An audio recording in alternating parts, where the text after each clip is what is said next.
Syndicated presents Shep and Sean, featuring Matt Shepard and Sean Baligian.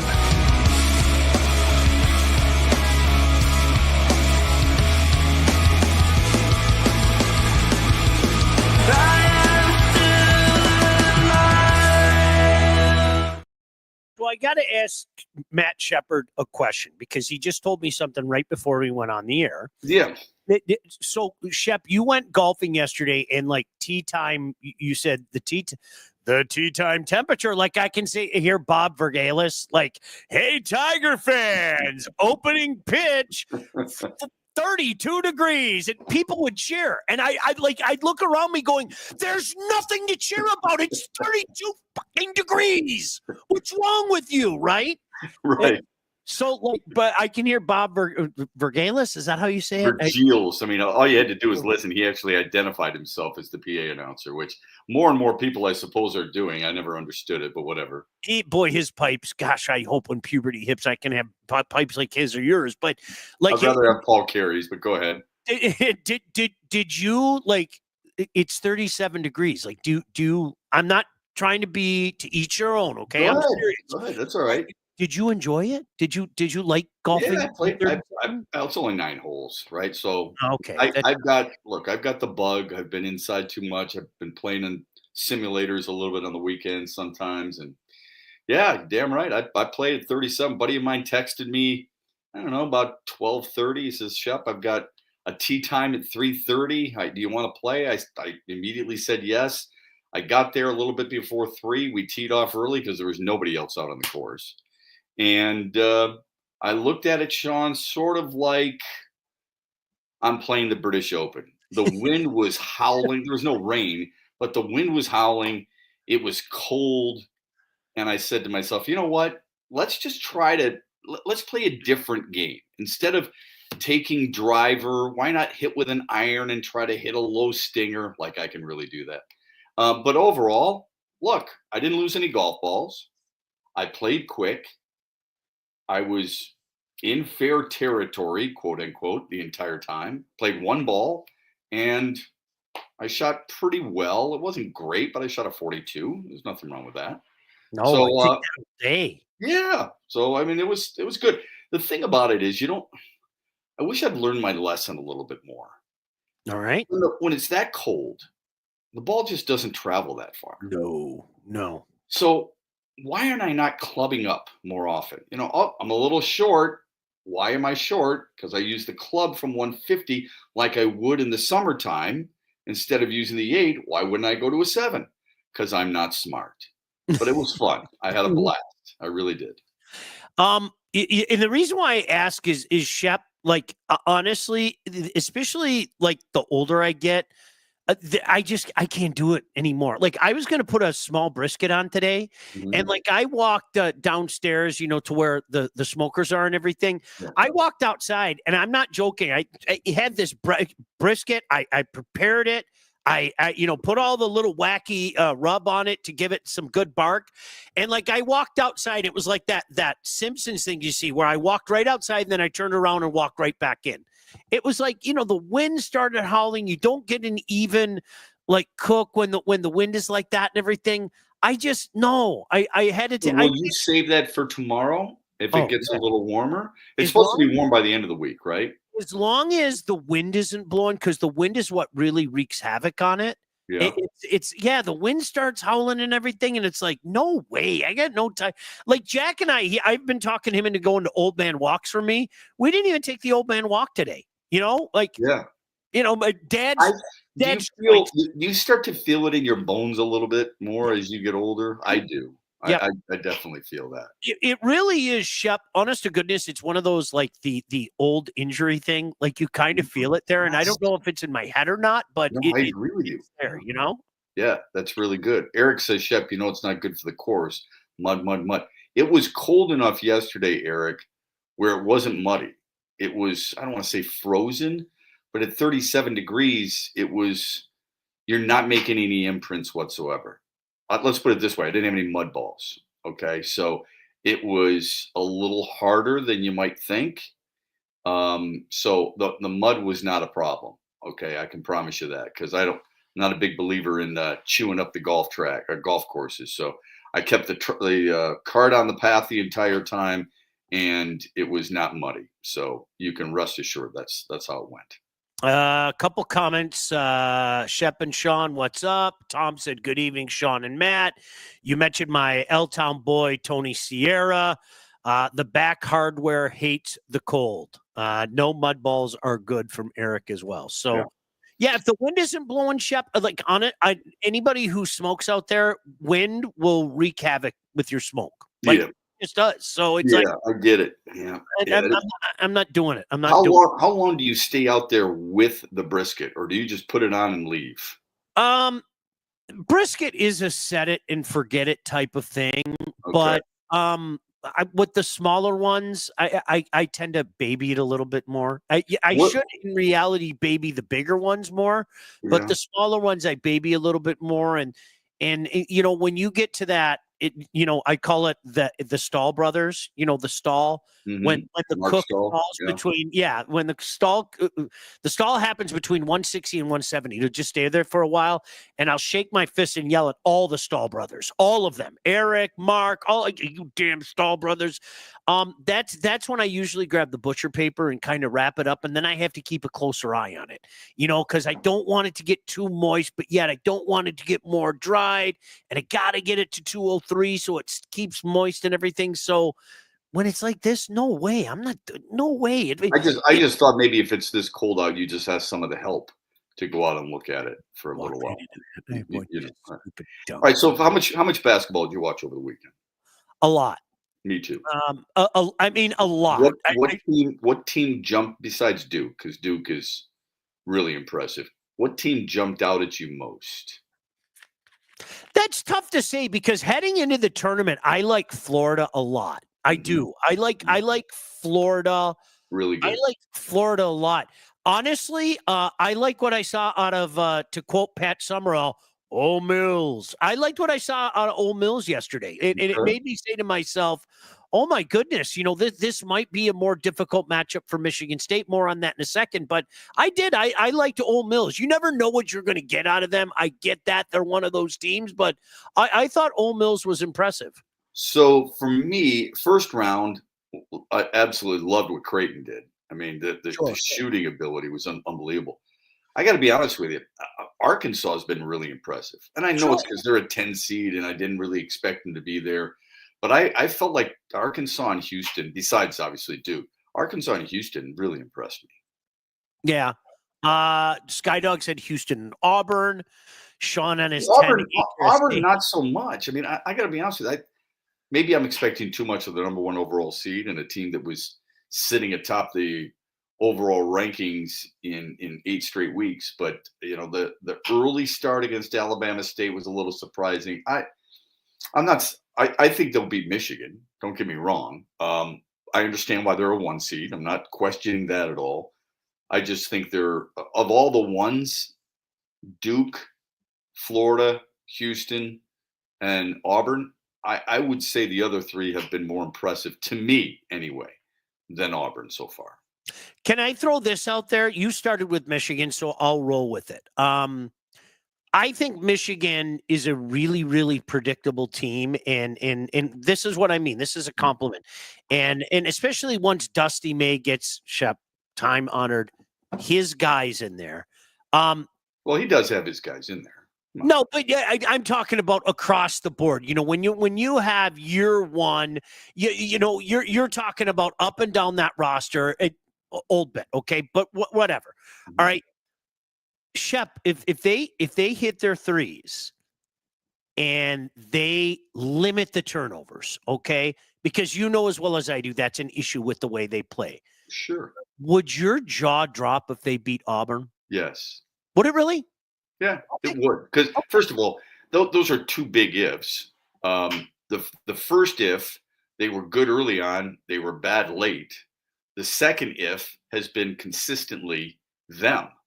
So I can't say that if they limit their turnovers, they're a team that ranks 340, I don't know, 189th, I think is what I saw overall. Last among Power 4 teams, led the Big Ten in turnovers. So I just believe that's who they are. So I can't say that if they limit that, anybody who hits their threes. I mean, how many Michigan State hit? Of 4? course. Yeah.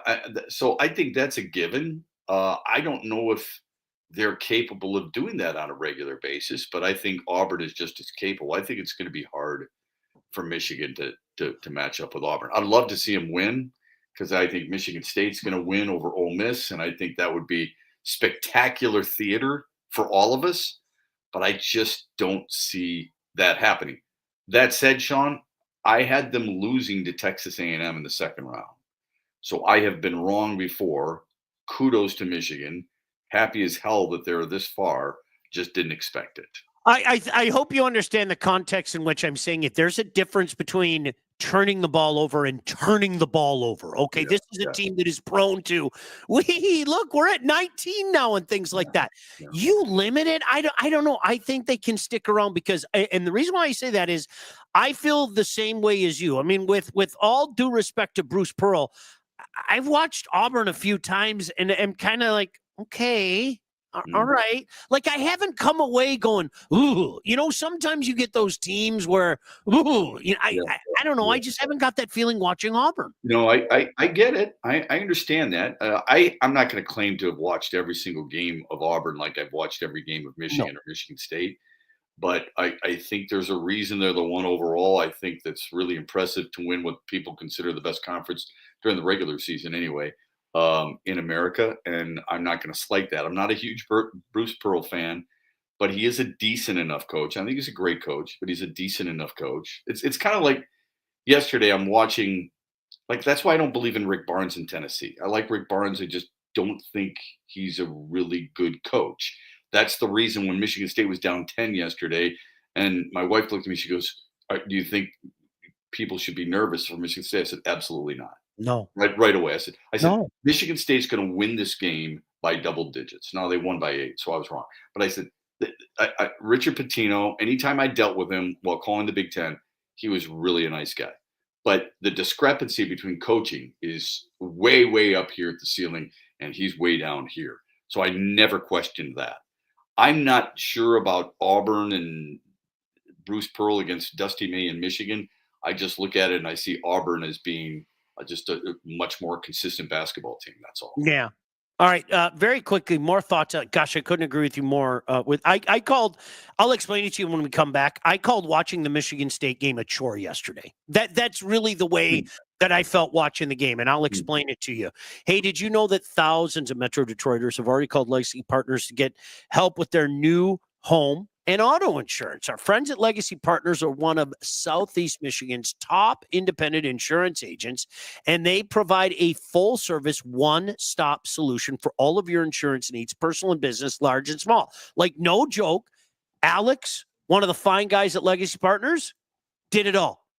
Boom, one step. Legacy has helped lots of people out there by fixing mistakes other agents have made, asking the right questions to get the right coverage put in place to properly protect you, and help save you some money at the same time. Chances are, if you haven't checked your policies in the last year, you're paying too much and you could be underinsured. What are you waiting for? Give Legacy a chance to help with your home, your cars, life insurance, Medicare enrollment, or your business insurance needs. They'll take care of you like they took care of me. Call them today, 586-209-4106, or visit legacypartnersins.com to get started with your new quotes. Shep, by the way, Rick Barnes is one of those guys that it looks like he went into a movie makeup class, and all of a sudden, I just remember him being 35 forever, and now they made him look older. Honestly, when I saw him on TV yesterday, I went like that. What happened? It looks like he needs a makeup artist, a redo. But yeah, right. You were 35 last year, and now you're 71. What the bleep happened? Super nice guy from the 2 times that I've ever interviewed him when he was at Texas. Super nice guy, but man, just not a huge fan of how he coaches. I'm not a huge fan of Bruce Pearl for a different reason. But look, I mean, Auburn, I believe, Sean, is in the top 10 in scoring and defensive scoring. Could be wrong there. It's a team that goes to the line quite a bit, like 21 and a half, 22 times. Of course, you know what? I mean, New Mexico went 23 times per game, and Michigan State held them to 10 because they can defend without fouling. Don't know if Michigan can necessarily do that. And then, Auburn shoots, they can hit threes, man. I mean, they'll take and they make like almost 10 threes a game. So I think that's going to test Michigan an awful lot. That's the reason I kind of go a little bit toward the Tigers than the Wolverines. All right. So I'll tell you why it was a chore, because for the exact same reason that you gave. I'm watching the game with my son, and it was unwatchable for a while. Let's be honest. Okay. And you had 9 minutes where New Mexico couldn't buy a bucket. Right. And yet Michigan State still trailed. I mean, it was so. Yeah. They couldn't be around almost, yeah. Yeah, in that regard, Shep, it was delaying the inevitable, because I don't care what people say. Shep, I've been in this business forever, and I don't know if you feel the same way. I still think the average human does not give the proper respect to depth versus lack of depth. It gets you every time. I'm sorry. I don't care who you are. I don't care where you are. If one team keeps rolling 7, 8 guys at you, and you've expounded so much energy, it's going to catch up to you at one point in time. Yeah. And so, like, the second half, it was just kind of like, okay, any second now. Here it comes. And it was about waiting for it to come. So I'm not demeaning the win in any way, shape, or form. I'm happy as a pig in slop. But it was kind of one of those games where it was like, okay, come on. Can you speed this up? Come on. Yeah. We know where we this know what's going to happen. Yeah. Yeah, right. And so that's why it was kind of like a chore. And I was, much like you said, I was watching with my son last night. He was like, Dad, are you worried? And I said, can you check back with me with about 15 minutes to go? And with 15 minutes to go, you knew, especially the way they came out in the second half, you knew. Sometimes you look at things, Sean, sometimes you look at games, and I know this isn't always the reason, but oftentimes I'll look at a game and I go, this team's just better. In other words, they've got to fall apart, and the other team's got to play at a really high level. Now, is it possible? Absolutely. Sure. But this team's just better, okay? And that's where I'm going with it. Yeah. Matt said MSU misses 2 free throws, and then Baby Patino stops fouling with 23 seconds left to give us the W. He's not a very good coach. Skydog, surprise, surprise, I called Michigan's win over, and I have them going all the way to the final game before going down again to Duke. Okay, so here's what would be my question. All right. And I think it's great they won their last 3 games in the Big Ten tournament to win it. Is that your heart or your head talking? Mm-hmm. In other words, are you so wrapped up in it emotionally that you're like, listen, I'm a Michigan fan, always have been, or I'm a Michigan grad, and I'm going with my team. I don't think it makes you any less of a fan if you feel like your head tells you the other team's going to win. You can root for your team, absolutely. I'm going to root for them too. I'm rooting for Michigan and Michigan State to go as far as they possibly can. But, I mean, at some point, my head takes over. I'm like, I just don't see that happening. I hope I'm wrong, like I said. Yeah. And I've been wrong. I picked plenty of things wrong in my bracket. I just don't see that pathway right now. They have not. Look, you look at Auburn, Sean. I think they have 5 losses, right? All 5 are the top 10 teams. Mm-hmm. They lost to Florida. They lost to Duke, Alabama. They lost to Alabama, who was ranked second. They lost to Texas A&M, and there's one more in there. I forget exactly who it is. And sure, I mean Texas A&M beat them. Are you telling me because Texas A&M beat Auburn and Michigan beat Texas A&M, that means Michigan beats Auburn? I don't play that game. I just don't do that. Because I think, didn't Purdue beat Florida earlier this year or something like that? It's like, are you kidding me? You think they're going to beat Florida? Hell no. Did you see what Matt said? Who? Matt, Michigan State will throw Michigan down a flight of stairs for the 3rd time if they play again. That's funny. I think I'm going to go upstairs and threaten my son with a throwing down the stairs. What are you doing? What are you talking about, Dad? I will throw you down the stairs, young man. I hope I can remember that one. Oh, that is a great one. That's good. Howdy, y'all. Alan, Spenny picked UC San Diego to beat Michigan. Who did? Who did that? Spencer from Woodward Sports. I didn't know that. Michigan hoops has been defined. That was why did people? Well, Seth Davis did the same thing. That was such a chic pick. Sean, I remember in 2013, Michigan was struggling going into the NCAA tournament, and they were at the Palace, and the Q pick was South Dakota State. Yeah, that guy. Yeah, and I laughed when people said that, and then everybody I knew. Everybody picked VCU. They're going to run Michigan ragged. And I was like, and I remember, how could you forget? I remember watching the film, and I was fortunate because John Beeline allowed me to come in the film room, go over their scouting report, and then go over how they're going to beat it.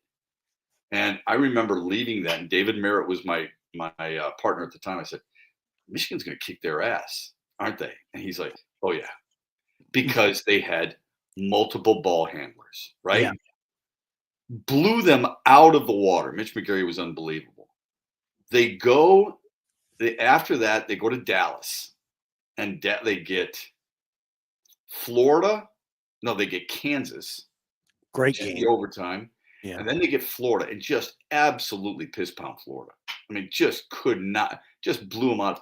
And then they get Syracuse. And I remember watching Syracuse play Indiana, and Tom Crean was the coach of Indiana, and of course Syracuse got the 2-3 zone, as you know. And I'm thinking, the way you beat that is you put a guy in the middle of the zone, you pass it to him, he either hits cutters, or when they sag off, he hits 15-footers. Mm-hmm. What did they do? They put Hardaway there, they put McGary there. What did Indiana try and do? Cody Zeller, lower your shoulder and drive down the side of the lane and have it get blocked back in your grill and get frustrated. That's what it was. It was an absolute clinic. So when people like, oh, it's going to be a cute thing here, I'm going to pick UC San Diego. Why? I don't know. I couldn't even tell you what conference they're in. But you know what? There's guys like Seth Davis and everybody else saying, darn it, this is the problem. They cause a lot of turnovers, and Michigan turns it over a lot. Well, to a certain extent, they were right. But the problem is UC San Diego is playing teams that aren't playing like Michigan. Right. You got to take that into account at some point. So yep. I don't know about Spenny or whatever it is, but I'm just telling you, bad choice right there. Austin said Michigan hoops has been defying logic all season. Turnovers, inconsistency. Just keep winning or keeping it close all year. Just accept it and enjoy it like the Tigers last year. It's funny, Austin. That's why none of that Tiger stuff made sense last year. None of it. No. Just didn't. Sorry. And again, I keep telling people, guys, a near miracle happened last year, and there are a lot of problems heading into the season with this team. But okay, you better believe there is. They're gonna win the division. Eric said, "Will you sport a Michigan hat if Michigan beats Auburn?" Never. Why would he do that? Why would I do that? Never. I wouldn't even bet that. Hey, man, do you want to bet a Michigan State game? Loser has to wear a hat? No. Why? That's a good bet. I'll pee on you. No, I don't want any. Nobody wants that. Okay. I don't want pee. This isn't a version of Horrible Boss. Right. Yeah. Listen, you don't want the golden shower. I don't want that golden shower on my head. No. Makes sense. Now that you put it that way, makes sense. No. Auburn has 2 7-footers that match with Michigan, and Auburn clearly had the better guards. Can they win? Sure, but I'd be shocked. Matt, can you say 1989 Illinois and 1992 OSU? Illinois was really, really good. Yeah, that's it. That's a fair point. Yeah. I mean, I understand. Look, you want to believe in it. That's fine. I'm not saying you're wrong. I hope I'm wrong. But the Illinois one's a really good point. That Illinois team is so good. That was Anderson, Kendall Gill. Yeah, it was really good. Yeah. Marcus Liberty. That was a couple of years span. That was a pretty good team, man. Yeah, really good. You know? Yeah. Let's see. UC San Diego looked like the Flint Tropics. Matt, you're on fire tonight. I was amazed after hearing how good they were all week to turn on the TV and see 5 players who couldn't dunk. Skydog said no more than I would wear the green hat, no matter what. Dude, 100%. No, I'm not. And I would lose respect to you if you did. No. You don't have to be sorry for asking. Will the Tigers finish 500 this year? It's going to be tough when you can't hit. Shep, let's go there in a second. I'm going to ask you because there's a lot of problems. Let's address Alan. Let's address Alan real quick. Okay. Alan says, I know you're all talking college basketball. Can I change the subject? I'd like both your opinions on Kirk Gibson not being on the Tigers broadcast. Okay. I'll go first if you don't mind.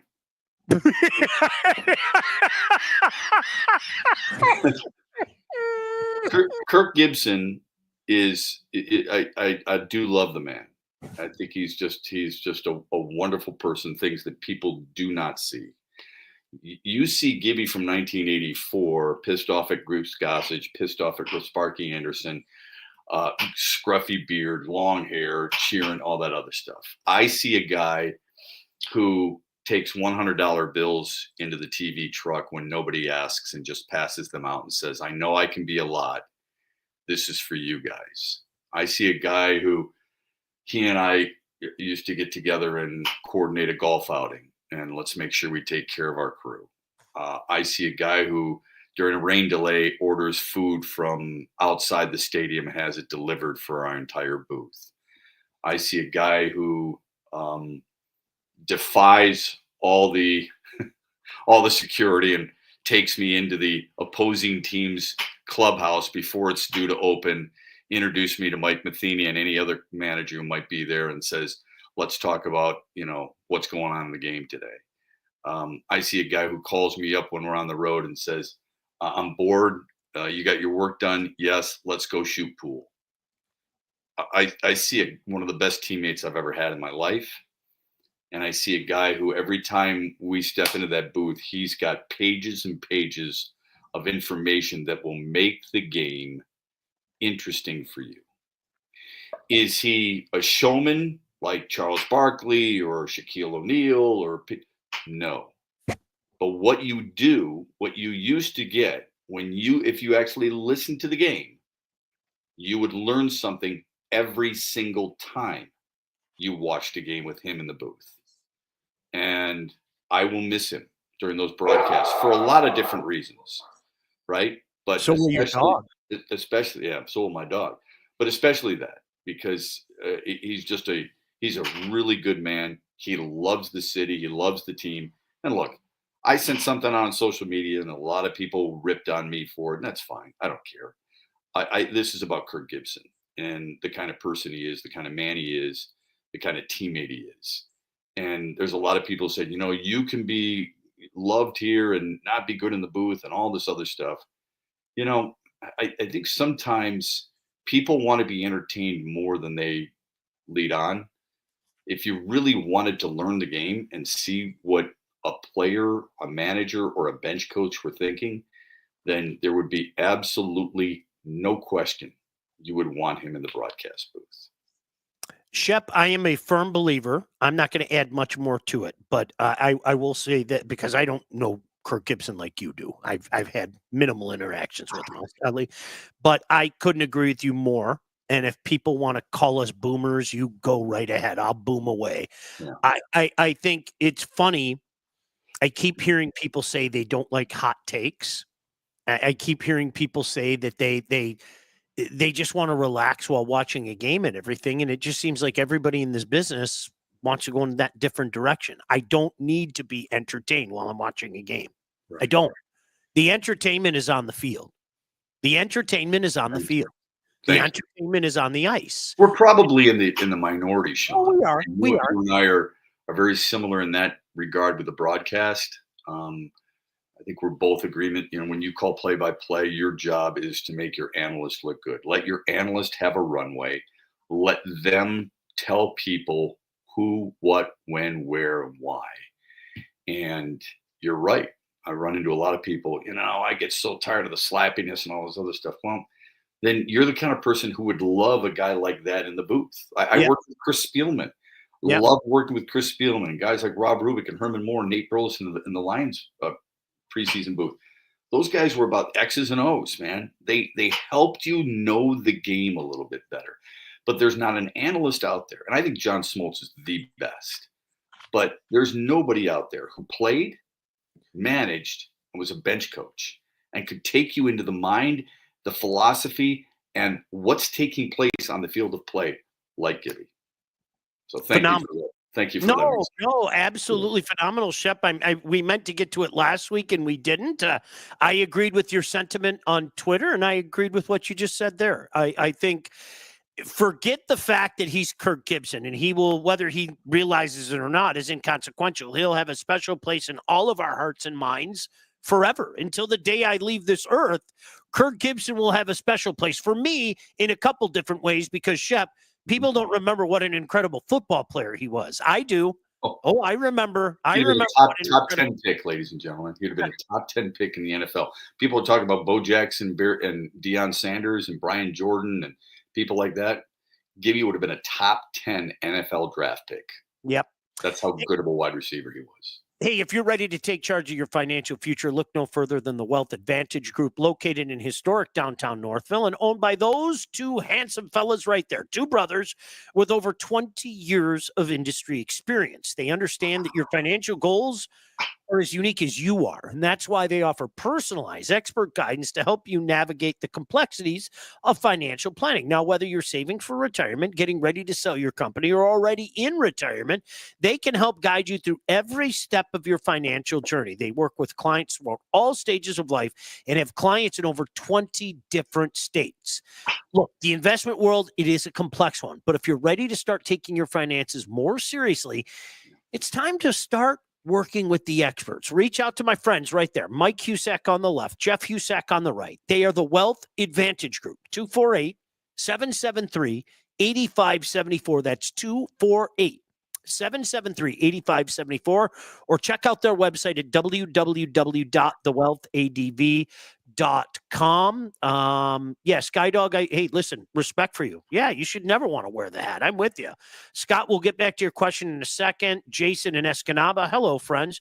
Jason, I think I'm doing an Escanaba game, by the way. How's that? I think we're going to do an Escanaba game coming up. Did you guys hear of Elon, some podcast saying they knew Javi was chasing sliders and was trending downward, and they decided to sign him anyway because Chris didn't want to spend any money on Correa? Pain. Just pain. Yep. I didn't listen to the podcast. I read the article.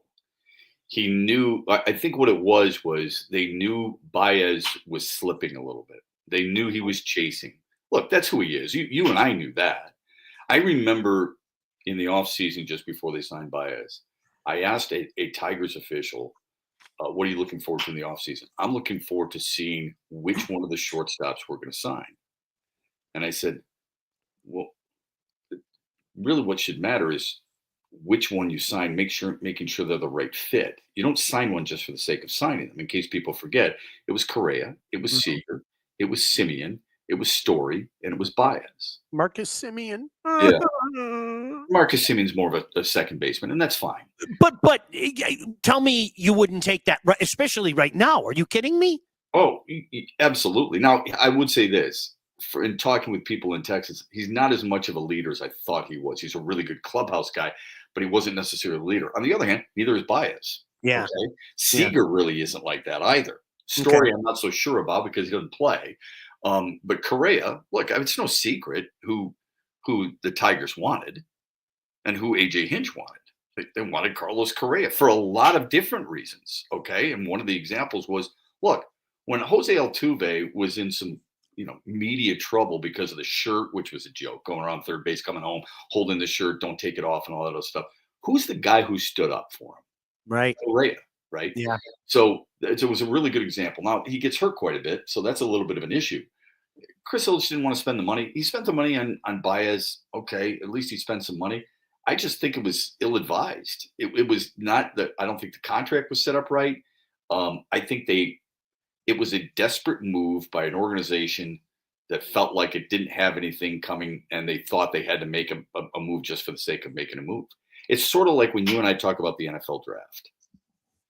You don't draft for need. You draft best player. When you draft for need, you get in trouble. The Tigers had a need for a shortstop. So they did whatever they could to just get one of them instead of getting the right one. How many times, Shep, has a guy lost their mind after the first night of the draft because the Lions drafted a running back, right? And it is one of the worst bits in the history of mankind, because I'm always left to say, hey man, I know you're new to this draft stuff. Did you know there's another couple rounds tomorrow?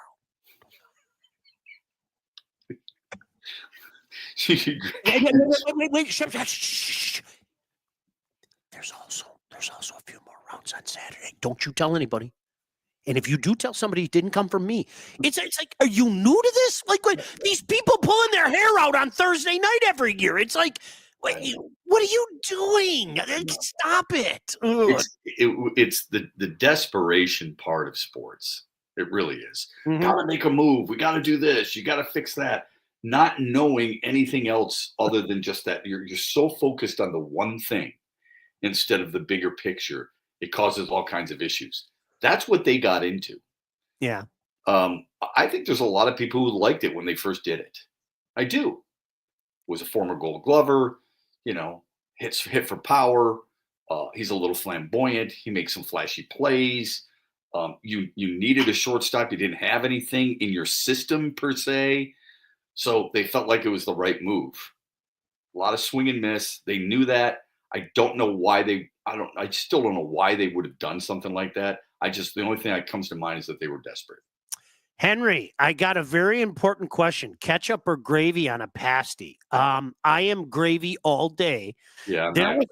There is a place, and gosh darn it, I can't remember, but in downtown Houghton, and Houghton's ex-hockey coach, shout out to Coach Markham, got us these pasties.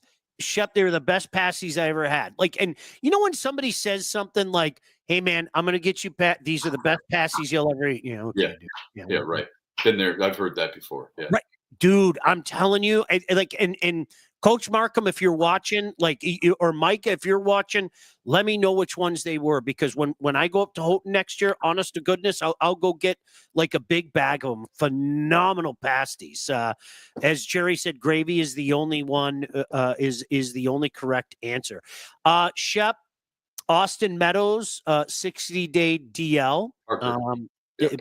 Sorry. Right. It's okay. Austin, I hope he's okay. I still don't know what that whole story is. I wish him nothing but the best. The outfield terrifies me. The platoon at third base terrifies me. So many things heading into this season just terrify me. I'm not going to lie.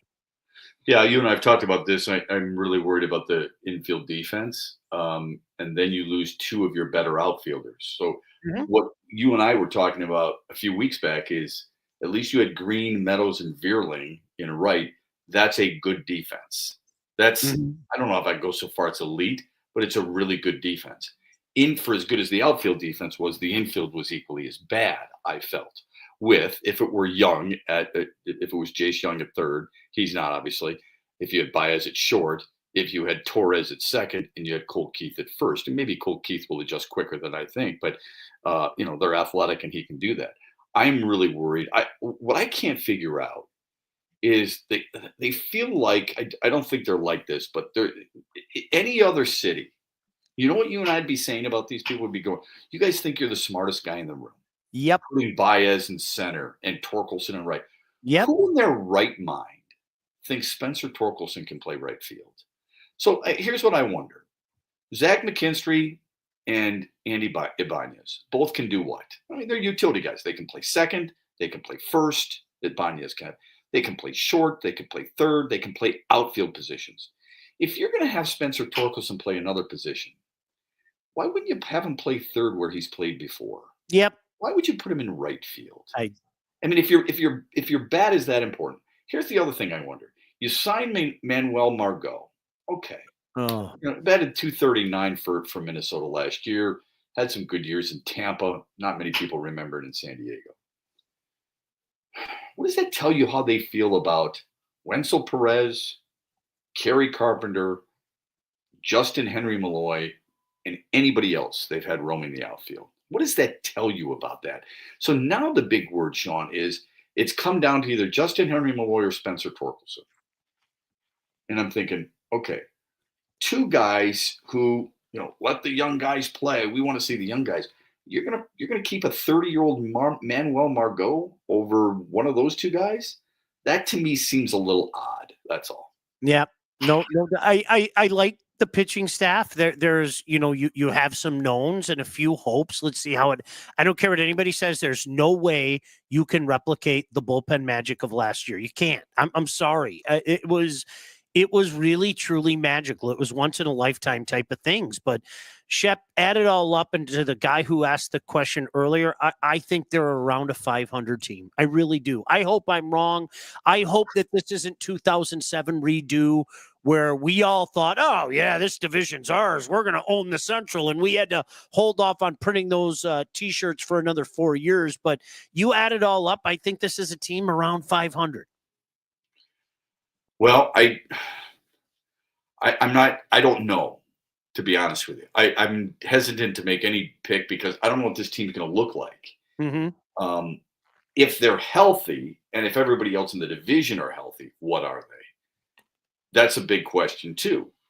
I mean, if Manuel Margot is starting, 60 plus games in center field, I agree with you.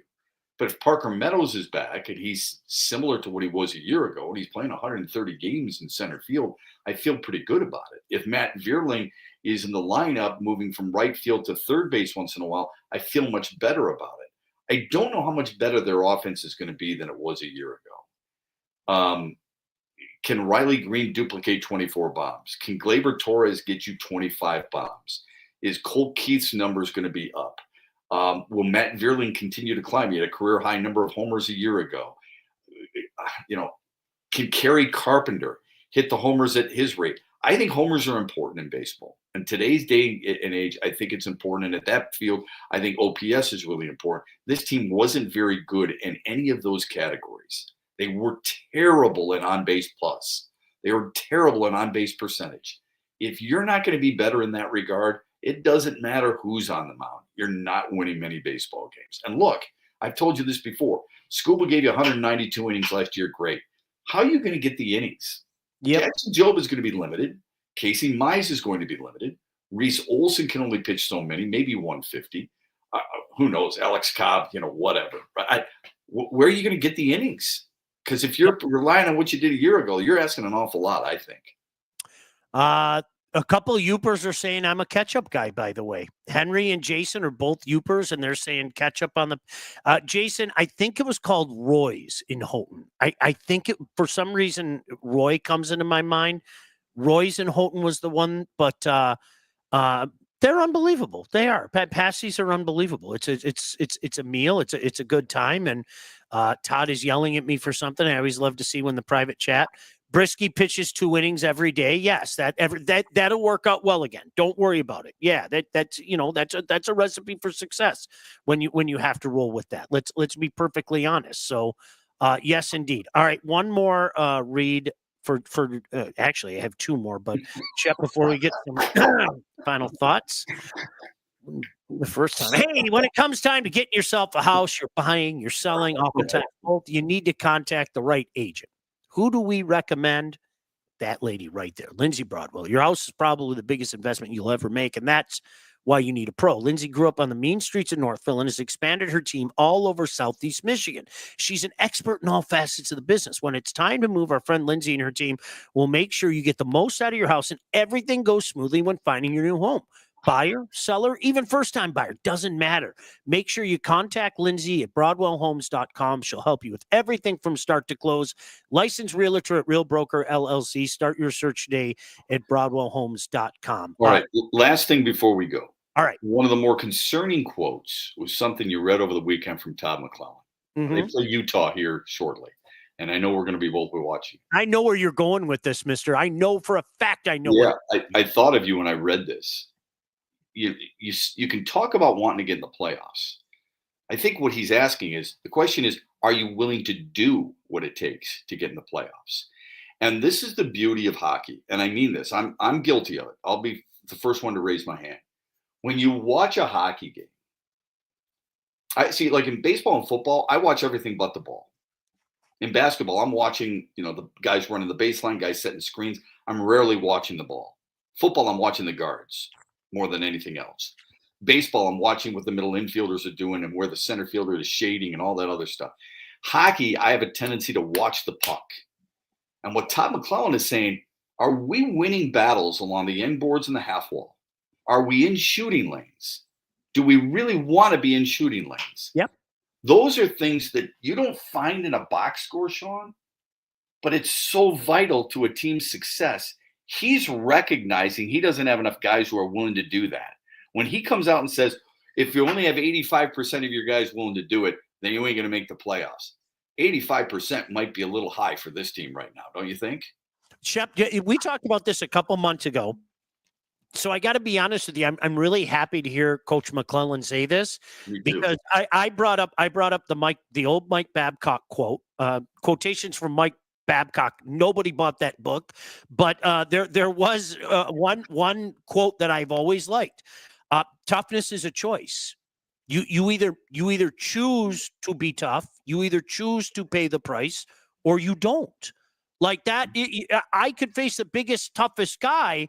And I need to make a choice that I'm gonna not, drop the gloves and go fight Brody, right. but I'm gonna do what I have to do. I'm gonna get up underneath him. I'm gonna use leverage. I'm gonna stand in front of that shot and block it. And I'm not seeing a lot of guys making that choice. I'm really not. So I'll give you another good quote. I don't know if it was Blashill or Babcock.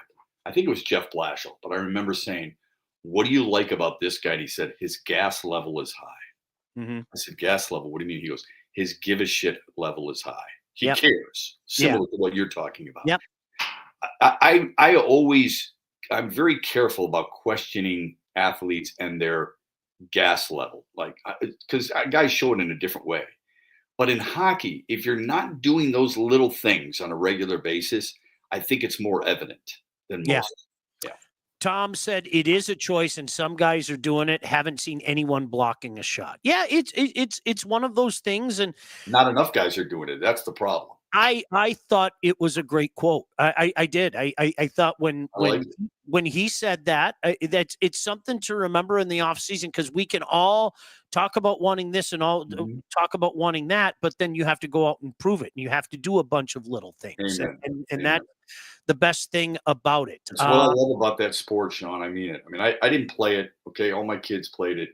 You love it. You've played it. I don't know anyone who loves it more than you, but what I admire most about those athletes is that's what it does take. It's like PK Subban. You may not like him, but damn it, when he said that, when he called out the NBA in that regard, he's right. He's so right. It's one of the best quotes of any athlete. He says, we play hurt and we play injured. And that's what it requires in that sport. More probably as much as any other sport. I would argue more than any other sport. Football, it happens constantly, but they've got a few days to rest up. Hockey, you don't have that luxury. And I just don't see that from this team. So I wonder, is it a bad mix? It's something we can talk about maybe next week or the week after. Is it a bad mix? Why haven't they recognized in it? And it's surprising that they've put together a team that doesn't have it. Okay, we're going to have the postmortem pretty soon. I mean, we are. And that's it. 13 games left, and you're 5 points back. It's hard to leapfrog that many with the schedule you got left. And Montreal and the Islanders get points every night. Both those teams are getting points every night. It might be one, it might be two, but both of those, honestly, every night they're getting a point or two, and you just can't keep up. And same with Ottawa. And Ottawa continues to play well. You'll appreciate this. So Jack and I, he hasn't been to Milwaukee yet. I went for the first time last year. You have no reason to remember that. We're going to a Tigers-Brewers game on a Wednesday afternoon, and then driving back that night and going to see the Tigers take on the Royals at Comerica the next day. That's cool. Are you going to deny that? You can't deny Milwaukee's a good town, Sean. Oh, I loved it. Oh, my gosh. It was really good. It's really cool in the summertime, too. Yeah. Hey, All About Catering LLC, full-service caterer, graduations, weddings, bridal showers, corporate events, anything you need catering for from 25 to 4,000 people. All About Catering can and will take care of you. They've done 2 graduation parties for me, another shindig.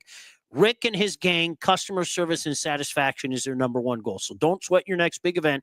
Go to allaboutcateringllc.com today. Check out their menus, all their 5-star reviews, or just give them a call, 586-731-1398. That's 586-731-1398 to get your event started. Shep, what do you got going on this week? Of course, always listen to Shep in the morning. You doing anything else?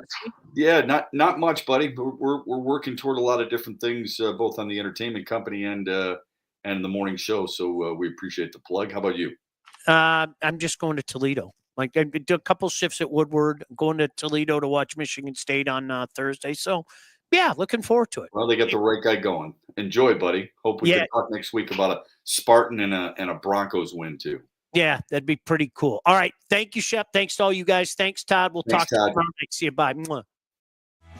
Shep and Sean, featuring Matt Shepard and Sean Baligian. Executive produced by Sean Baligian and Todd Losey. Theme song, incidental music, and related sound effects are from Still Alive by Anti-Ghost.